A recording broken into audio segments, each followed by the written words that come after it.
ஸ்டாலின் விமர்சனம் பண்ணிருக்காரு சார். இந்த ஆர்எஸ்எஸ் விழாவுல போய் ஒரு மதசார்பற்ற முதல்ல ஆர்எஸ்எஸ் பத்தி திரு ஸ்டாலின் அவர்கள் தெரிந்து கொள்ள வேண்டும்.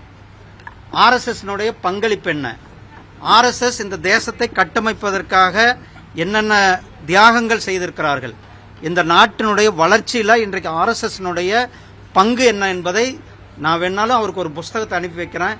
அவர் ஆர்எஸ்எஸ் படித்து ஆர்எஸ்எஸ் பங்களிப்பு, ஆர்எஸ்எஸ் சேவை அவர் நிச்சயமாக படித்து தெரிஞ்சு கொள்ள வேண்டும். அவருக்கு யாரோ எழுதி கொடுத்துருக்காங்க, தப்பாக எழுதி கொடுத்துருக்காங்க, அதை அவர் விட்டுட்டு உண்மையாலும் ஆர்எஸ்எஸ்ஐ பற்றி அவர் தெரிந்து கொள்ள வேண்டும். சார், கரூர் விவகாரத்தில் பிஜேபியின் குரலாக விஜய் செயல்படுகிறான்னு சொல்லி திருமாவளவன் தொடர்ச்சியா குற்றச்சாட்டு முன்வைக்கிறார், எப்படி பார்க்குறீங்க? ஆனால் கரூர் ஒரு மிகப்பெரிய துயர சம்பவம். நாமெல்லாம் இன்னும் அதிலிருந்து மீண்டு வராமல் இருந்து கொண்டிருக்கிறோம்.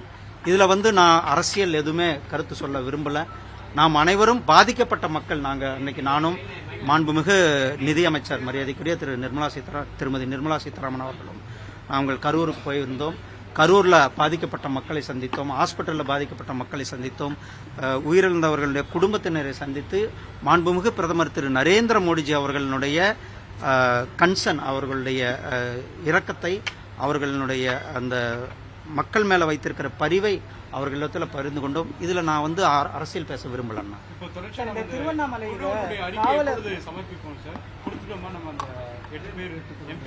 ஆனால் அது தனி அண்ணா, 8 பேர் கொண்டது எம்பிக்கள் குழு. நாங்கள் வந்தது பிரதமருடைய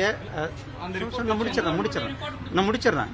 நாங்கள் 2 பேரும் வந்தது எங்கள் மாண்புமிகு பிரதமர் திரு நரேந்திர மோடிஜி அவர்கள் எங்களை அனுப்பி வச்சாங்க. அரசாங்கத்தின் சார்பில், என்னுடைய சார்பில் நீங்கள் மக்கள் கூட இருக்கணும் அப்படின்றதுக்கு நாங்கள் போயிருந்தோம்.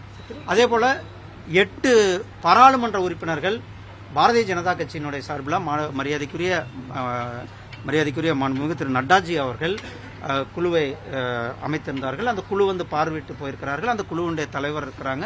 அவங்க எல்லாமே அந்த ரிப்போர்ட்டை கொடுப்பாங்க. இல்லை, நான் அது குழு என்ன சொல்றதுன்னு பார்த்து கட்சி முடிவு எடுப்பாங்க, மேலிடம் முடிவு எடுப்பாங்க. தன்னுடைய கொள்கை எதிர்ப்பு விஜய் சொல்றாரு. ஆனா விஜய் இயக்குறதே பாஜக தான் சொல்லிட்டு திருமாவளவன் கடுமையான குற்றச்சாட்டு. நான் இந்த நேரத்தில் நம்ம அரசியல் பேச வேண்டாம்னா, பாவம் விஜய் அவர் ஒரு மிகப்பெரிய ஒரு பேரிடரில் இருக்கிறார் அவரும். ஸோ இந்த நேரத்தில் நம்ம அரசியல் பேசுவதை அனைவரும் தவிர்ப்பது நல்லது. அண்ணா, நான் இப்பதான் சொன்னேன், இதுல நான் எதுவும் அரசியல் பேச விரும்பல, எதுவும் கருத்து சொல்ல விரும்பல. நேரம் வரும்போது நிச்சயமாக நம்ம பேசுவோம்.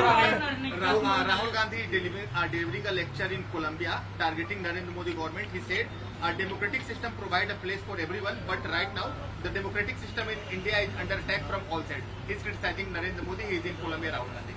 See, the Rahul Gandhi's habit, how he is going out of country, is criticizing to the Prime Minister, is not at all a good leader. It's not considering as a good leader.